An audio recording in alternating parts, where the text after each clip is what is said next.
Hi అండి అందరికీ. ఈరోజైతే డీప్ క్లీన్ అనమాట. ఎందుకంటే పిల్లలకి హాలిడేస్ వస్తున్నాయి కదా! హాలిడేస్‌కి ముందు నేను ఇలా చేసుకున్నాను.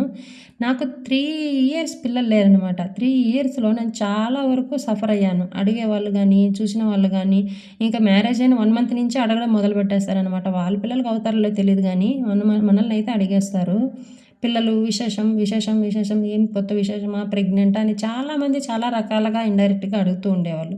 3 ఇయర్స్ పిల్లలు లేదు కదా! ఇంకా మొక్కుబళ్ళు చాలా వరకు ఉండేవన్నమాట. ఇంకా ఎన్నో వరాలతో ఒక పాప అయితే పుట్టింది కదా! దాని తర్వాత 20లో ఒకరు, 21లో ఒకరు పుట్టారు అని ఇంత కష్టపడి కన్నాక వాళ్ళని ఇంకా అందుకు కొట్టడం కోసం, తిట్టడం కోసం మాత్రమే నా కన్నాననేసి అయితే నాకు నేను రియలైజేషన్ అయ్యాననమాట. చాలా వరకు మాటలతోనే చెప్తాను. అర్థమయ్యే విధంగా చెప్తాను. మా ఆయన గాని వాళ్ళని డీల్ చేసేకి అయ్యలేదనమాట. ఎందుకంటే ఆయన కాన్వర్జేషన్ వాళ్ళకి పిల్లలకి అర్థమయ్యే విధంగా చెప్పడం రాదనమాట. ప్రేమతో మాత్రమే ఉంటారు. వాళ్ళేదైనా అసలు ఏడిస్తే వాళ్ళు అడిగింది తీయిచ్చేస్తారనమాట. నేనైతే సర్ది చెప్పి ఇది వాళ్ళ మాటలకి మారిపోతారనమాట పిల్లలు. అక్కడికి స్టాప్ అయిపోయి వేరే మ్యాటర్‌కి తీసుకెళ్ళి వేరే డైవర్షన్ చేస్తాననమాట. వాళ్ళని డైవర్ట్ చేయడం చాలా ఈజీ నాకు. ఇంకా తల్లులకు మాత్రమే తెలుసని అర్థమైంది. మా ఆయనకైతే అసలు వాళ్ళని ఇప్పుడు ఎలా మాట్లాడాలో తెలీదు. వాళ్ళు అడిగింది అడిగినట్టు తీర్చేస్తున్నానంటే నాకు వీళ్ళు నిలపరు ఏడుపు వీళ్ళని ఆప్ చేయడం నాకు తెలీదు అనేసి అయితే అన్నారు మొన్న. అలా అయితే ఇంకా తల్లి పాత్ర ఎక్కువగా ఉంటుంది. ఇంకెప్పుడో పొద్దున పోయి సాయంత్రం నైట్ వస్తారనమాట. వాళ్ళపైన యుద్ధాలు పడే కన్నా ఇలా టకటక చకచకా పనులన్నీ చేసుకున్నాక kitchen and bedroom and hall and showcase మొత్తం డీప్ క్లీన్ అనమాట. ఎందుకంటే చాలా ప్రశాంతంగా ఉంటాను. పిల్లల్ని ఏమీ అన్నము. ఎక్కడ వస్తువులు అక్కడుంటే పిల్లల పైన అసలు కోపం రాదు. లేక పిల్లలు కావాలని ఎంత కష్టపడి ఉంటానో నాకు తెలుసు. అప్పుడు పిల్లలు పుట్టాక ఎప్పుడు మళ్ళీ కొట్టకుండా ఉన్నాను. పిల్లల్ని కొడతాను. ఎప్పుడు కొట్టాలో అప్పుడు కొట్టాలి. ఎప్పుడు దండించాలో అప్పుడు చెప్పాలి. ఎప్పుడు గంభీరంగా మాట్లాడాలో అప్పుడు గంభీరంగా మాట్లాడాలి. కేవలం మదర్‌కి మాత్రమే తెలుస్తుందన్నమాట. చాలామంది కొట్టకుండా చెప్పమంటారు. తిట్టకుండా ప్రేమతో చెప్పమంటారు. నాకు తెలిసి మినిమమ్ ప్రేమతో చెప్తే వినేవాళ్ళు చాలా 99% పేరెంట్స్‌కి తెలుసు పిల్లలు చెప్పగానే వినరనేసి. మనకు తెలుస్తుంది. ఎదుటి వాళ్ళు చెప్పేది కాదు. మనకు తెలుస్తుంది మన పిల్లలు కొడితే వింటారా? తిడితే వింటారా? లేదా ఇలా చెప్తే వింటారనేసి. వాళ్ళని మార్చుకునే పద్ధతి కూడా మనలోనే ఉంటుంది. నా పిల్లలైతే చాలా వరకు మేలనేసే అనుకుంటున్నాను. బయట పిల్లల్ని చూస్తూ ఉంటాను కదా! వాళ్ళు అడిగింది తీసియకపోతే కింద పడి దొర్లుతూ ఉంటారన్నమాట. వాళ్ళకి ఏదైనా అర్థమయ్యే విధంగా డైవర్ట్ చేద్దామన్నా డైవర్ట్ అవ్వరు. తీసేయాలంటే తీసేయాలనమాట. ఆల్రెడీ జ్వరం ఉన్నా ఐస్ క్రీమ్ కావాల్సిందే, చాక్లెట్ కావాల్సిందే, అన్నీ తినాల్సిందే. ఆ లెక్కలో ఉంటారు. మా పిల్లలైతే అందులో 100% 100 కాదు 1000% మేలనమాట. నేను ఏం తీస్తే అదే తింటారు. అసలు వద్దని నేను కన్విన్స్ చేశాననుకో అర్థమయ్యే విధంగా చెప్పడం రావాలన్నమాట. ఒక పేరెంట్‌గా, ఒక మదర్‌గా వాళ్ళు అర్థం చేసుకునే విధంగా మాట్లాడడం రావాలన్నమాట. కొట్టడం, తిట్టడం అది కాదు గానీ వాళ్ళు మనం చెప్పే మాటల్లో, ఎక్స్‌ప్రెషన్‌లో వాళ్ళకి అర్థమైపోవాలన్నమాట. మమ్మీ చెప్పేది కరెక్టు. ఓహో! సరేలే. ఈరోజు కాదు నాన్న రేపు అంటే ఓకే అనే విధంగా ఉండాలన్నమాట. నేను అసలు చాలా సార్లు చెప్పడానికే ప్రయత్నిస్తాను. వినకపోతే బెదిరిస్తాను. దాని తర్వాత వినకపోతే కొట్టడం జరుగుతుంది. అలా కొట్టకుండా వదిలేసిన తల్లిదండ్రులు, పేరెంట్స్ చాలామంది బాధపడుతూ ఉన్నారన్నమాట. కొట్టాల్సిన పరిస్థితొస్తే కొట్టాలి. మనం ఏమన్నా సావగొట్టేస్తామా కొట్టాలంటే? మెల్లిగానే కదా కొడతాం. ఎక్కడ కొట్టాలో వీపు పైన కొట్టాలి, చేతుల పైన కొట్టాలి అంతేగాని తలపైన చిన్న మెదడు పక్కలో అక్కడంతా ఏం కొట్టకూడదు. ఎత్తుకుంటే స్టిక్‌తోనే చిన్న స్టిక్ ఎత్తుకుంటాను. దాంతోనే కొడతానన్నమాట. అలాగే మిస్సులు వాళ్ళ టీచర్స్ గాని కొట్టినా గాని వాళ్ళు చెప్తారు గదా! కొన్ని సార్లు చెప్తారు. అప్పుడు మమ్మీ కన్నా చాలా తక్కువగానే కొట్టారు కదా! ఇంట్లో మమ్మీ, డ్యాడీలు గూడా కొడతారు కదమ్మా! అలాగే టీచర్స్ అంటే గూడా చెప్తాను. వాళ్ళకి అర్థమయ్యే విధంగా పిల్లలకి చెప్పడం రావాలన్నమాట. వాళ్ళని చెప్పడానికి గూడా టైం లేదు ఇప్పుడు తల్లిదండ్రులకి, పేరెంట్స్‌కి. ఉరుకులు పరుగులు ప్రయాణం కదా! ఇప్పుడైతే ఈ కాలం అయితే కలికాలం నిజంగానే టైం లేదన్నమాట. సంపాదన లేకపోతే ఫీజులుండవు. లేదా ఇంటి పనులు, కరెంటు బిల్లులు ఇవన్నీ చాలా వరకు ఉంటాయి కాబట్టి వాళ్ళు పనులు చేస్తేని, ఆ పనులు చేసుకొని పిల్లలతో ప్రశాంతంగా మాట్లాడడానికి టైం ఉండదనమాట. "పో ఇందా ఈ కుర్కురే తీసుకో, ఈ చాక్లెట్ తీసుకొని తిను, బయట ఆడుకో పో." ఇంతేననమాట. ఇంతవరకే. వాళ్ళకేం అర్థమవుతుంది తల్లిదండ్రుల దగ్గర కూర్చొని వాళ్ళతో మాట్లాడి వాళ్ళతో ఆ టైం లేకపోయినా కొంచెం టైమన్నా ఇస్తే వాళ్ళకు చాలా రిలాక్స్‌గా ఉంటారు. చెడు అలవాట్లు రావన్నమాట. పేరెంట్స్‌కి ఎంత దగ్గర ఉంటే అంతవరకు చెడు అలవాట్లు రావన్నమాట ఇప్పుడు. చెడు అలవాట్లు చాలా వరకు తగ్గించుకోవాలంటే మొబైల్ ఇయకుండా ఉండడం చాలా మంచిది. రోజులో ఒక్కసారి 24 అవర్స్‌లో ఒక్కసారి గాని నా సెల్ ఎత్తుకోరు, నా సెల్ చూడరనమాట. ఒకవేళ వాళ్ళ అత్త వాళ్ళ ఇంటికి వెళ్తే, అక్కడ వాళ్ళ అత్త వాళ్ళు సెల్లెత్తుకొని అది నేను వెళ్తే చూడరు. నేను లేనప్పుడు చూస్తారు పిల్లలు. అది గూడా ఇప్పుడైతే ఓకేననమాట. ఇంకొంచెం పెద్దోళ్ళయిన తర్వాత వాళ్ళేం జేస్తున్నారో, వాళ్ళేం జూస్తున్నారో మనం చూడలేం. మనకు టైముండదు. ఇప్పుడేమో నాకు టైముంది. పిల్లలే నా ప్రపంచం అనుకున్నాను గాబట్టి, నాకు ఇంకా ఆవులు, పాలు పిండేవాళ్ళు ఎక్కువగా ఉన్నారనమాట మా ఊర్లో. ఆవులు, కసువు ఇంక అన్నీ ఉంటాయి. ఆవులుండే దగ్గర చాలా పనులుంటాయి గదా! వాళ్ళు గూడా తీసుకురావడం జరుగుతుంది. ఆ టైంలో వాళ్ళ పిల్లలతో టైం చాలా తక్కువ స్పెండ్ చేస్తారనమాట. మొబైల్ ఇచ్చేసి చూసుకోమని చెప్తారు. నా కళ్ళ ముందర నేను చూశాననమాట. మొబైల్ ఇచ్చేసి వీళ్ళు మీటింగ్ కొట్టాలనమాట. వీళ్ళు మిగతా వాళ్ళతో మాట్లాడాలంటే, వాళ్ళు డిస్టర్బెన్స్ జరగకుండా ఉండాలంటే మొబైల్ ఇచ్చేస్తున్నారు. మొబైల్ చూస్తున్నారు. నేను అడిగాననమాట. మొబైల్ ఇలా అలవాటు చేశారా అంటే, కొద్దిసేపు అలవాటయిపోయింది. ఏం చూసుకుంటారు? బొమ్మలే కదా చూసుకుంటారు అనైతే అన్నారు. కానీ వాళ్ళకర్థం కాలేదు. నేను చెప్పాననమాట. ఇలా కళ్ళు పెద్దగా ఎర్రగా అయిపోతాయి. ప్రతి చిన్న 10 ఏండ్లకి, 11 ఏండ్లకి కళ్ళద్దాలు, స్పెట్స్ ఏసుకుంటున్నారు. మనం సెల్ ఇవ్వడం వల్లనే.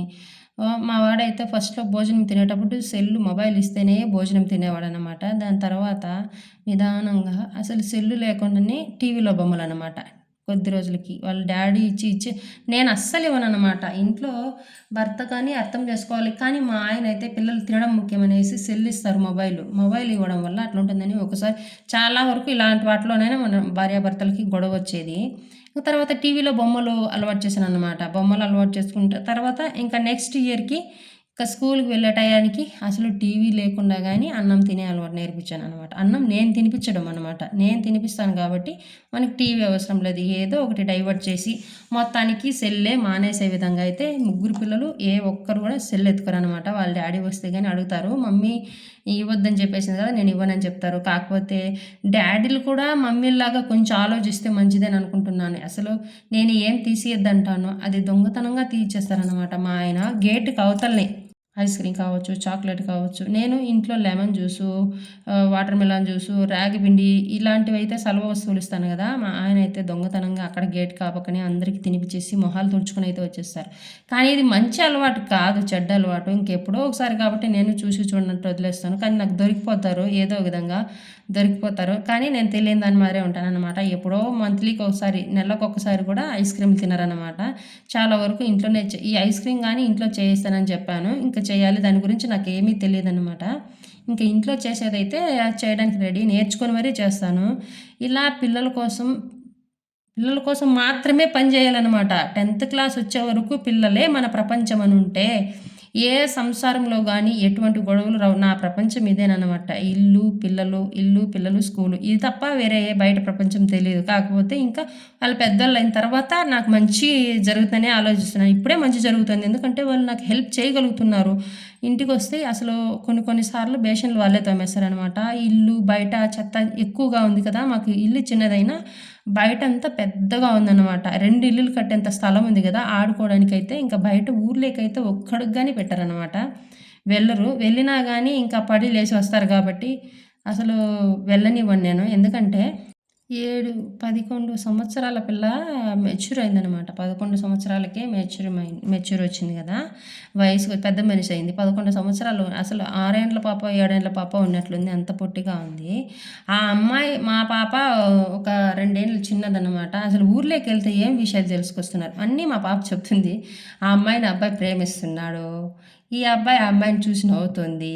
ఇలా అయితే చెప్పారనమాట. మా పాప అయితే ఇలా వచ్చి చెప్పింది. నేను నవ్వాలో, బాధపడాలో ఇలాంటివి తెలుసుకుంటున్నారని నేను ఇంకేమనుకోవాలో నాకైతే అర్థం కాలేదు. ఊరికైతే వెళ్ళొద్దమ్మా ఇలాంటి బ్యాడ్‌వంతా చెప్తారు అనేసి అయితే చెప్పాను. వీలైనంత వరకు నా పిల్లలు నా మాట వినేలాగానే చూసుకుంటాను. అంత బాగా కన్వర్జేషన్ చేయాలన్నమాట. మన మాట ఇంట్రెస్ట్‌గా వినే విధంగా వాళ్ళతో మాట్లాడితే వింటారు. ఇప్పుడు చెప్తున్నాను. నేను ఇలా క్లీన్ చేశాను కదమ్మా! ఈ వస్తువులు నీ యూనిఫార్మ్స్ అన్నమాట. నేను ఇది టమోటా బాక్స్ అయితే తీసుకున్నాను. కొని మరీ తీసుకున్నానన్నమాట ఈ టమాటా బాక్స్. ఎందుకంటే బట్టలు మడతగా ఐరన్ చేసినట్టు మాత్రమే ఉంటాయి. ఇందులో మా పాప వెతుకుతుంది కదా! టై, బెల్ట్, సాక్స్ అండ్ రిబ్బన్‌లన్నమాట. అటు సైడు బొట్టు బిళ్ళలు, స్టిక్కర్సు, రిబ్బన్స్ అన్నీ ఇంకొక సైడ్ 2 బాక్సులు వాళ్ళ కోసం మాత్రమే తీసుకున్నాను. వీటిలలోనే వాళ్ళు ఎత్తుకొని మళ్ళీ సాయంత్రం వచ్చిందంటే అదే బాక్స్‌లో వేయాలి. నేను ఉతకాలన్నా అదే బాక్స్‌లో ఎత్తుకోవాలనే విధంగా చెప్పాను. ఆళ్ళకి చెప్పేది ఎలా చెప్పాను తెలిసినా? కొట్టాల్సిన అవసరమే లేదు. మనం మాటే చాలనమాట. దెబ్బ కన్నా పవర్‌ఫుల్ ఉంటుంది. ఎవరైతే క్లీన్ చేయకుండా ఇవి ఎత్తుకుంటారో, కింద పడేస్తారో అంతకు డబుల్ పనులు చెప్తాననమాట. ఈ పన్ను ఎత్తుకున్నప్పుడు, ఈ యూనిఫార్మ్ ఎత్తుకున్నప్పుడు మళ్ళీ లోపలికి ఈ బాక్స్ లోపలికే పెట్టేయాలి. బట్టలంతా కిందికి పెరిగేయకూడదు. ఒకవేళ పెరికినా మళ్ళీ దాన్ని యథాస్థానంలో అంటే ఎక్కడ తీసిన వస్తువులు అక్కడే పెట్టాలి. నాకు హ్యాండ్ పెయిన్‌గా ఉంది. నాకు చెయ్యి నొప్పిగా ఉంది నాన్న అని కొంచెం ఇదిగా చెప్పానంటే వాళ్ళు ఒకసారి లేకపోయినా రెండోసారి వింటారనమాట. రెండోసారి గాని వినకపోయినా గానీ ఆ అక్క అయితే చెప్తుందనమాట. వాళ్ళ అక్క అంటే మా పెద్ద పాప అయితే చెప్తుంది. మమ్మీకి ఇలా హ్యాండ్ పెయిన్ అంట. మనం హెల్ప్ చేద్దాము అనేసి. ఇంకోటేంటంటే ఉండిగ ఉందనమాట. ముగ్గురు బిడ్డలకి 3 ఉండిగలైతే తీశాను. వాళ్ళు ఏ చిన్న పని చేసినా ఇంట్రెస్ట్‌గా చేయాలనేసి ఒక్కొక్కరికి ₹10, ₹5 మీరు చేసే పనిని బట్టి ఉంటుందనేసి ₹5 గాని, ₹10 గాని ఆ ఉండిగలో ఉండే డబ్బులు గానీ వాళ్ళకే గదా! అంటే ఏదైనా ఒక వస్తువు మీకే తీయిస్తాను అనైతే చెప్పాను. కానీ మా పెద్ద పాప ఈ ఉండిగలో కలెక్షన్ అయిన డబ్బులంతా ఇంటికేదైనా మంచి వస్తువులు తీసుకుందాం మమ్మీ అంటుంది. వీళ్ళు మాత్రం మాకు సైకిల్ కావాలన్నారు. సరే మీ ఉండిగలు నిండాక మీకు ఏ ఏ వస్తువులొస్తాయో చూద్దామనేసైతే చెప్పాను. ప్రతీదీ ఇంట్రెస్ట్‌గా ఉండాలన్నమాట. ఒక మదర్‌గా పిల్లలకు గూడా ఇంట్రెస్ట్‌గా ఉండాలి. ఎప్పుడైతే నేనసలు పిల్లల విలువ లేని వాళ్ళకే తెలుస్తుంది. ఉన్న వాళ్ళకి తెలీదంటారు కదా కొంతమందికి. నిజంగానే అలాగే జరుగుతుంది. పిల్లలకి మొబైల్ ఇచ్చే వాళ్ళని అదే విధంగా అంటారు. ఇంకా బయటైతే చల్లగా చెట్ల నీడుంది గాబట్టి అంతా బయటే చేసుకుంటాననమాట. ఇలా ఉన్న కిచెన్‌ని వేరే విధంగా అప్పుడప్పుడు ఇలాగే ఇంతకుముందయితే ఇది kitchen gold colour wall papers అయితే వేశాను. ఆ గ్యాస్ స్టవ్ అక్కడుంది గదా! పిల్లలనైతే అసలు పదండి ఇంక వల్ల అవ్వదు పనులు అనేసైతే పంపించేసాననమాట. ఇంక మా పాప అయితే చాలా బాగా హెల్ప్ చేస్తుంది చిన్న పాప చెప్పాను గదా! అలా నేనైతే ఇస్తా ఉండు మమ్మీ అని వాళ్ళ ఇంట్రెస్ట్ వస్తాననమాట. ఈ పని చేస్తాను. నా ఉండిగలకి ₹5 ఎయాలనమాట అని చెప్పింది. సరే అమ్మా నేను వీడియో తీస్తాను. నాకు ₹10 ఇయ్యి మమ్మీ అనేసి మా పాపేసేది. ఎంత బాగా నాకు హెల్ప్‌ఫుల్‌గా అవుతుందా! మళ్ళీ ఆ డబ్బులు వేస్ట్ అవ్వదనమాట. ఇలా అంగడికేమి ఎత్తుకుపోరు. ఆ ఉండిగల డబ్బులు వాళ్ళ కోసమే. మంచి వస్తువులు తీయిస్తామనేసి అయితే ఉండిగలు తీయిచ్చాను. చాలా వరకు వాళ్ళకి డబ్బులు ఇవ్వడం వల్ల ఇంకా కొంచెం మంచి జరిగింది. ఎక్కడున్న రూపాయి గాని తెచ్చి ఆ ఉండిగలకే వేసుకుంటున్నారు. అంగిట్లోకైతే పంపియాలంటే వాళ్ళకి బాధేస్తుంది. మేము తీయిస్తే గానీ అంగిట్లో తీసుకోవడం లేదన్నమాట. వాళ్ళకేదైనా డబ్బులు దొరికిందనుకో ఇంట్లో ఎక్కడంటే అక్కడ ఉంటది కదా చిల్లర. వాళ్ళ డ్యాడీ పెడుతూ ఉంటారనమాట. ఏదైనా అవసరాలొస్తాయి పిల్లలకని. వాటినంతా ఎత్తి ఉండిగలోకేసుకొనొస్తారు. కిచెన్ వాల్ పేపర్స్ అయితే హైలైట్ లుక్ మారిపోయిందనమాట. అంత అందంగా ఉంది. ఈ గోల్డ్ కలర్ వాల్ పేపర్ కన్నా ఈ పేపర్ బావుంది. ఇంకా ఒకటి ఆర్డర్ పెట్టాననమాట. అసలు అన్ని పనులయిపోయాక ఈవినింగ్ అయితే ముద్దనమాట. ఎట్టి పరిస్థితుల్లోనూ సాయంత్రం రాగిపిండి ముద్దే ఉంటుంది. మార్నింగ్ మధ్యాహ్నం అన్నము, టిఫిన్ అయినా కూడా ఇలా తాలింపులు ఏవైనా గానీ, సాయంత్రం సాంబార్లు ఇలాగే ఉంటాయి. ఇంకంతా డీప్ క్లీన్ అయిపోయింది కదా! ప్రశాంతంగా నిద్రొస్తుందనమాట. ఇలా రెండవ రోజు కూడా అన్నీ క్లీన్‌గానే ఉన్నాయి కాబట్టి ఇంక ప్రశాంతంగా ఉన్నాను. ఇంకా అయితే 15 డేస్ హాలిడేస్‌లో ఇలా ముందుగానే వర్క్ చేసుకోవడం చాలా మంచిదని అనుకుంటున్నాను. నచ్చితే లైక్ చేయండి. తప్పకుండా మీరేమనుకుంటున్నారో కామెంట్ చేయండి. నేను ఆలోచించింది కరెక్టే కదా! ఏ తల్లికైనా పిల్లలతో హ్యాపీగానే ఉండాలనిపిస్తుంది. ప్రెషర్ ఎక్కువ పెట్టుకొని పిల్లల పైన ప్రెషర్ ఎక్కువ చూపించడం కన్నా ఇలా ప్రశాంతంగా అన్ని పనులు చేసుకునేసి పిల్లలతో టైమ్ స్పెండ్ చేయడం మంచిదనేసి అయితే నేను అనుకుంటున్నాను. అంతే కదా! మీరేమంటారు? నచ్చితే లైక్ చేయండి. సబ్స్క్రైబ్ చేయండి.